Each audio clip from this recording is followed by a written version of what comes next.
नमस्कार साथियों। आज का हमारा टॉपिक है कारक। चलिए शुरू करते हैं। देखिए, सबसे पहले हम कारक को समझते हैं। कारक होते क्या हैं? तो कारक वे शब्द होते हैं या संज्ञा व सर्वनाम के जिस रूप से संज्ञा व सर्वनाम के जिस रूप से उनका संबंध वाक्य के अन्य शब्दों से हो जाए उन्हें कारक बोलते हैं। ये परिभाषा जो बड़ी कॉम्प्लिकेटेड है, एग्जाम्पल से समझते हैं। ठीक है, जैसे राम ने रावण को मार दिया। देखिए, मैंने बोला कि कारक संज्ञा व सर्वनाम के जिस रूप से उसका संबंध वाक्य के अन्य शब्दों से हो जाए। संज्ञा के जिस रूप से, आप ये समझिए। देखिए, संबंध स्थापित करने वाले ये कारक कौन कौन से, संबंध स्थापित करने वाले शब्द कौन कौन से हैं? ने, को, बस यही कारक है। आप परिभाषा में जाकर आप सीधे सीधे इनके प्रकार समझिए, क्योंकि जनरली आप प्रकार से ही अवगत होंगे।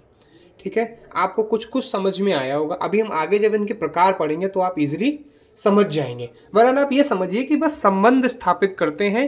किस रूप में? संज्ञा और सर्वनाम के जो रूप होते हैं और वाक्यों के अन्य शब्दों के साथ संबंध स्थापित करते हैं। कारक के 8 भेद हम लोगों को ज्ञात हैं। ठीक है, 8 भेद अपन जानते हैं। कौन कौन से हैं वो एक एक करके हम इसी के नीचे पढ़ते हैं। कर्ता ने, कर्म को करण से, ये सब अपन जानते हैं, तो बस उन्हीं को अच्छे से पढ़ना है। ठीक है, शुरुआत करते हैं। सबसे पहले कारक का पहला रूप होता है कर्ता। पहला पार्ट होता है कर्ता। कर्ता कारक। देखिए, कर्ता कारक, कर्ता शब्द से आपको समझ में आ रहा होगा कि क्रिया को संपन्न करने वाला। जनरली अगर आप वाक्य इस शब्द से आप पहले से अवगत होंगे। कर्ता क्या होता है? सब्जेक्ट। ठीक है, तो क्रिया को संपन्न करने वाला। संपन्न करने का, अब इसको समझिए आप। देखिए, कर्ता कारक से मतलब ये होता है कि जिसने कार्य को संपन्न किया हो। इसका कारक चिन्ह होता है ने। ठीक है, इसका कारक चिन्ह होता है ने। एग्जाम्पल आप इसका समझिए तो आपके लिए बहुत आसान हो जाएगा। जैसे कृष्ण ने मिठाई या माखन खाया। माखन खाया। अब देखिए, इस क्रिया को, माखन खाने की क्रिया को संपन्न किसने किया? कृष्ण ने। तो आप समझ में आ रहे हैं ना, माखन खाना, माखन खाया गया, ये क्रिया है। संपन्न किसने किया? कृष्ण ने। तो आपको समझ में आ गया कि कर्ता जो कि हमारी संज्ञा है और संज्ञा के रूप को अन्य शब्दों के साथ संबंध जो स्थापित कर रहा है वो है ने। इसीलिए यहां पर ने आ गया। आपको कुछ कुछ समझ में आया होगा। क्रिया को संपन्न किया जिसने, उसके लिए ने आ गया। ठीक, संबंध स्थापित करने के लिए, याद करने के लिए आप याद रख सकते हैं कर्ता ने। उसके बाद आता है दूसरा भाग, कर्म कारक। कर्म कारक याद रखिएगा, इसमें क्रिया से प्रभावित होने वाला कारक होता है। क्रिया से प्रभावित। देखिए, आप इस शब्द को भी समझेंगे। इसका कारक चिन्ह होता है कर्ता ने, कर्म को। एग्जाम्पल समझिए, इससे आप दो चीजें समझेंगे। कारक के 2 नियम होते हैं, आप इससे 2 नियम समझेंगे। पहला, कर्म कारक का एक उदाहरण लेते हैं। राम ने रावण को मारा। देखिए, पहला नियम, आप कारक का पहला नियम ये समझिएगा, जो लीस्ट कारक होता है, जो सबसे लास्ट का कारक चिन्ह होता है, वही मान्य होता है। इससे पहले इसमें ने भी आया है, परंतु हम कारक ने के अनुसार ना बनाकर लास्ट वाला जो कि को है, इसके आधार पर मानेंगे। ठीक है, मतलब इस वाक्य में कौन सा कारक है? कर्म कारक। पहली चीज। दूसरी चीज, मैंने आपको बताया कि क्रिया से प्रभावित होने वाला। राम के मारने का प्रभाव किस पर पड़ा? रावण पर। तो किसको मारा है? रावण को। तो प्रभावित कौन हुआ है? रावण। किससे? क्रिया से। किसकी क्रिया? राम की क्रिया से। तो आपको कुछ कुछ इसमें समझ में आया होगा कि क्रिया से कौन प्रभावित हो रहा है और उसके लिए कारक चिन्ह कौन सा होगा। ये चीज गेट इट हो गई है। उसके बाद हम तीसरे पार्ट पर चलते हैं, करण। करण कारक। देखिए करण कारक, आपको इसमें सबसे चीजें समझ में आ रही होंगी कि क्रिया का जो कारण होता है, ये क्रिया का जो साधन होता है, क्रिया का साधन। अब इस साधन से आप क्या समझते हैं? और इसका कारक चिन्ह होता है से, और साधन है तो के द्वारा भी। हम लोग बोलते हैं ना कि मैं बाइक के द्वारा आया हूं या मैं बाइक से आया हूं। आप जनरली बोलते हैं ना, तो बाइक आपका क्या है? आपका एक साधन ही तो है ना? है ना? ये चीज आप समझ रहे हैं। जैसे यही एग्जांपल ले लें, मैं बाइक से आया हूं। अब आप देखिए, बाइक हमारा क्या है? बाइक हमारा साधन ही तो है, और इसमें साधन को डिनोट किया जा रहा है, तो साधन बता दिया गया है, तो हमने यहां पर से कारक लगा दिया। आपको इसमें कोई समस्या तो नहीं? साधन समझ में आ गया, इसीलिए यहां पर कारक कौन सा लग गया है? से। या के द्वारा के लिए भी आप एक देख सकते हैं, जैसे हम हल के द्वारा खेत को जोतते हैं, तो कोई प्रॉब्लम नहीं होगी आपको इसमें। उसके बाद हम कारक का चौथा पार्ट, जो कि है संप्रदान। देखिए संप्रदान और अपादान, ये दो कारक ऐसे होते हैं जो काफी कंफ्यूजिंग होते हैं। ठीक है, तो इसको आप अच्छे से समझिएगा। देखिए संप्रदान में आपको एक चीज बहुत ही अच्छे से ध्यान रखनी है कि इसमें दो चीजें होती है। सबसे पहली, इसमें आप जो हमारा कार्य है उसका उद्देश्य का बोध होता है, कि हमने किसी उद्देश्य के लिए कोई कार्य किया, तो उद्देश्य का बोध होगा पहली चीज। दूसरा, इसमें दान है, तो इसमें कोई चीज दान। अब ये दान आप सिर्फ एक दान को, जहां पर दान लिखा हुआ उससे मत समझिएगा। कोई, जैसे दान का क्या अर्थ होता है? जो चीज हमने किसी को दे दी, अब वो हमें वापस नहीं मिलेगी। तो जैसे हमने गिफ्ट दिया या कोई भी ऐसी चीज जिससे हमें पता चल जाए कि अब ये चीज मुझे वापस नहीं मिलेगी, जो चीज मेरे पास वापस नहीं आएगी, उसमें हम संप्रदान लगाएंगे, और इसका कारक चिन्ह होता है के लिए, है ना? इसका कारक चिन्ह होता है के लिए। मैंने आपको क्या बताया संप्रदान में? संप्रदान कारक में उद्देश्य का बोध होता है, पहली चीज। दूसरी चीज, हमने दान से संबंध इसका करके रखा है, और दान मतलब कौन सा? कोई भी ऐसी चीज, कोई भी ऐसी क्रिया जो जिससे आपको लगे कि ये चीज मुझ तक वापस नहीं आएगी। एक समझ में आ रहा है कुछ कुछ? मतलब इसमें आपको वापस कोई भी चीज की पॉसिबिलिटी नहीं है। ठीक, एग्जाम्पल समझिए।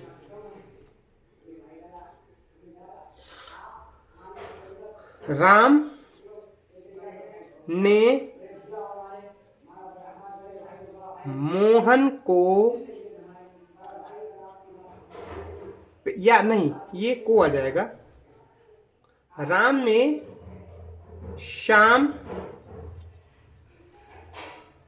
के लिए पेन लिया।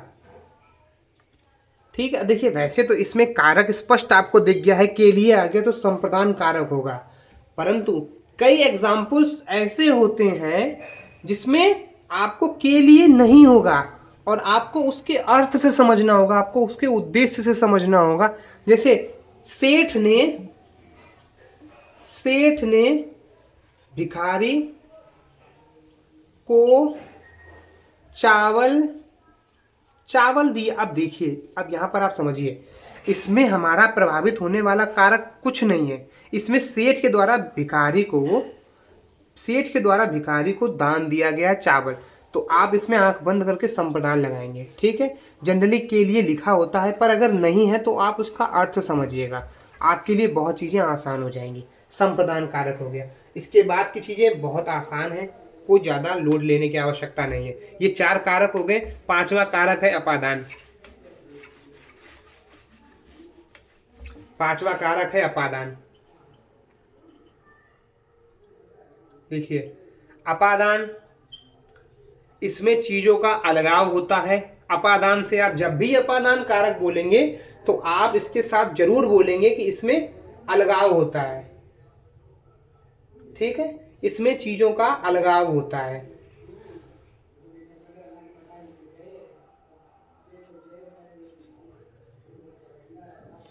आप जब भी अपादान बोलेंगे तुरंत बोलेंगे चीजों का अलगाव होता है। अलगाव मतलब चीजें अलग होती हैं। एग्जाम्पल, और इसका जो कारक है, कारक चिन्ह है, वो से होता है। आप ये से पहले साधन में भी पढ़ चुके हैं, करण कारक में भी ये पढ़ चुके हैं अपादान। और सॉरी, ये कारक चिन्ह से है, ये आप करण कारक में भी पढ़ चुके हैं। और ये से कारक चिन्ह आप दोबारा अपादान में भी समझेंगे। लेकिन करण कारक के से और अपादान कारक के से में बहुत अंतर है। तो आप अपादान कारक का से को समझिएगा कि इसमें से कैसे यूज हो रहा है। वृक्ष, वृक्ष से पत्ते गिरते हैं। अब आप देखिए, इसमें कारक चिन्ह से का यूज हुआ है। और हमने अभी पढ़ा है से कब लगता है, जब करण कारक होता है, मतलब जिसमें हमें क्रिया के साधन का पता चले।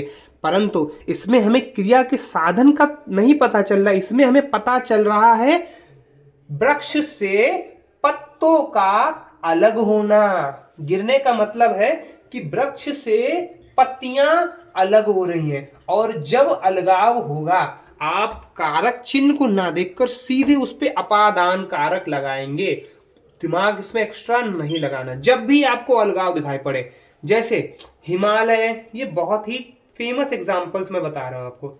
हिमालय से गंगा निकलती है। अब देखिए, आप इसमें फिर से समझिएगा, हिमालय से लग गया। टेक्निकली साधन आपको इसमें साधन समझना चाहिए, परंतु अगर आपको ज्ञान नहीं है तो आप इसमें कर्ण कारक लगाएंगे। लेकिन जब आप देखेंगे कि हिमालय से गंगा का अलगाव समझ में आ रहा है, और जब अलगाव है तो अपादान कारक, इसमें कोई समस्या नहीं होनी चाहिए। अपादान अलगाव, बात खत्म। आगे चलते हैं। छठा कारक संबंध कारक, बहुत इजी है। संबंध दर्शाएगा, संबंध का दो पदों में संबंध को स्थापित करेगा। कैसे एग्जाम्पल स्थापित करेगा, और इसके जो कारक चिन्ह है वो समझिए। कारक चिन्ह होते हैं का, की, के, ना, नी, ने, रा, री, रे। और इसमें प्रोसेस क्या है, इसका संबंध दर्शाएगा दो शब्दों में। एग्जाम्पल समझिए, मोहन की दुकान इधर है। अब देखिए, मोहन और उसकी दुकान के बीच में एक संबंध स्थापित करने वाला कारक चिन्ह है की। ठीक है, आपको इसमें समझ में आ गया होगा। मोहन और उसकी दुकान के बीच में एक संबंध स्थापित करने वाला कारक चिन्ह है की। और मैंने आपको पहले इसकी कारक की परिभाषा भी बताई थी, आपको याद होगा। संज्ञा का या संज्ञा व सर्वनाम के जिस रूप से वाक्य की अन्य संज्ञा व सर्वनाम से इसका संबंध स्थापित कराए, वही कारक होता है। और इससे अच्छी परिभाषा और इससे अच्छी परिभाषा का एक्सप्लेनेशन हो भी नहीं सकता। आप इसको, अगर आपको समस्या हो तो आप इसी एग्जाम्पल को याद कर लीजिए, आपको एग्जैक्ट समझ में आ जाएगा। ठीक है, संबंध कारक के विषय में आपको कोई समस्या नहीं होगी। इसके बाद सातवां कारक है हमारा अधिकरण। अधिकरण कारक, अधिकरण कारक का क्या होता है, इसमें क्रिया का आधार बताया जाता है। आधार से तात्पर्य यह है कि क्रिया कब हो रही है, कहां पर हो रही है, क्रिया का आधार कैसे हो रही है। ठीक है, उसकी जो परिस्थितियां हैं उसके विषय में आपको एग्जैक्ट क्या बोल सकते हैं, एग्जैक्ट वो दिया जाता है कि किस स्थान पर हो रही है, कहाँ, किस समय हो रही है, किस अवसर पर हो रही है। बस वही अधिकरण आता है। और इसके कारक चिन्ह है मैं या में, पे, पर। ये इसके कारक चिन्ह होते हैं। एग्जाम्पल के तौर पर आप समझ सकते हैं, लोग उत्सव में, लोग उत्सव में इकट्ठे होते हैं। अब आप देखिए, क्रिया का आधार बताया जा रहा है, लोग कहाँ पर इकट्ठे हो रहे हैं, उत्सव में। तो में एक अधिकरण लगा दिया है, आधार स्थापित कर दिया है कि इकट्ठे लोग हो रहे हैं, उसका आधार क्या है, लोग उत्सव में हो रहे हैं, है ना, है ना। आप इस चीज को समझिएगा, आप इस चीज को समझिएगा, लोग कहाँ इकट्ठे हो रहे हैं, उत्सव में इकट्ठे हो रहे हैं। क्रिया का आधार आपको समझ में आ रहा होगा, है ना, कोई बात नहीं। इसके बाद हम लोग अगले और अंतिम कारक पर चलते हैं। 8वां कारक जो है वो है संबोधन।